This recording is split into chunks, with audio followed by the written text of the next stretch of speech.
Third party daw pala ang dahilan ng breakup ni na Kobe Parast at Kylene Alcantara at matapos mapabalitang hiwalay na ang celebrity couple ay marami ang nalungkot at nadismaya lalo na ang mga supporters nila.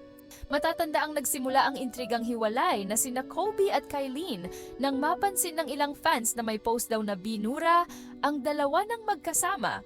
Subalit, tila nawala ang agam-agam ng kanilang fans nang mismong ang ama ni Kobe na si Benji Paras ay pinabulaanan ng breakup ni na Kylene at Kobe.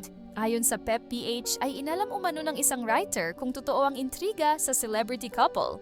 Ayon daw kay Benji ay sila pa rin. Tinanong din daw si Benji kung bakit nagtanggal sina Kobe at Kylene ng pictures sa kanilang Instagram account. Okay naman daw ang dalawa, kaya nagtataka raw sila bakit may mga ganong isyong tila pilit silang pinaghihiwalay. Sa kabilang banda, ibinunyag naman ni OG Diaz sa kanyang showbiz update na mayroon daw siyang source na nagkumpirma na totoong hiwalay na ang dalawa. Ito naman, balitang split na. Ay, kumalat na. Split na raw sina Kobe Paras at Kylene Alcantara. Dahil nga daw na wala na yung mga pictures sa kanilang mga Instagram accounts. Pero chinek ko kanina yung Instagrams nila, Nay. They still follow each other. Tapos meron naman po nung reels, dalawang reels specifically nakita ko. Kaso mukhang baka may kontrata kasi parang promotional reel. Parang as brand influencer sila. Baka parang gano'n Hindi kasi. tanggalin. Kasi syempre merong ano kasi yan sa kontrata ng mga as brand influencer. No deletion. No taking down of photos or post. Kaya hindi siguro nila ma-delete yun. Siguro ibang pictures, no?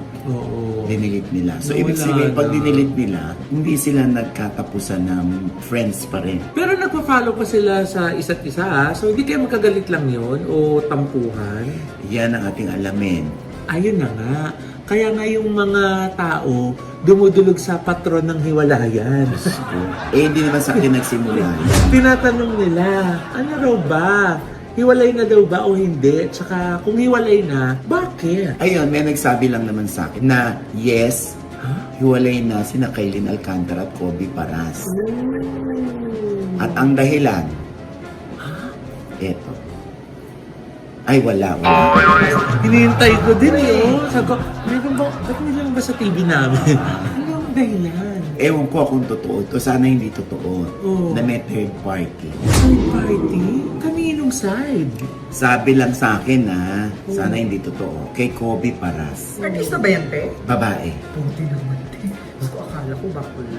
Yun, parang may tinge ng na baka ako yun Umami na ba si Jax?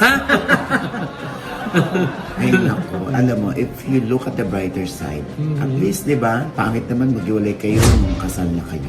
At least dito nagkakaalaman. Tsaka, hindi naman kabiguan yan.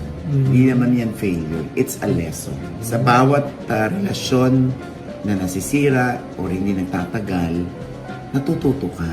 Pero if there's any glimmer of hope dito sa sitwasyon na to, para lalo sa mga fans nila, yung the fact na they still follow each other, baka naman. May chance pa, di ba? Sana sa bandang huli, magkaayos sila, di ba, Nay?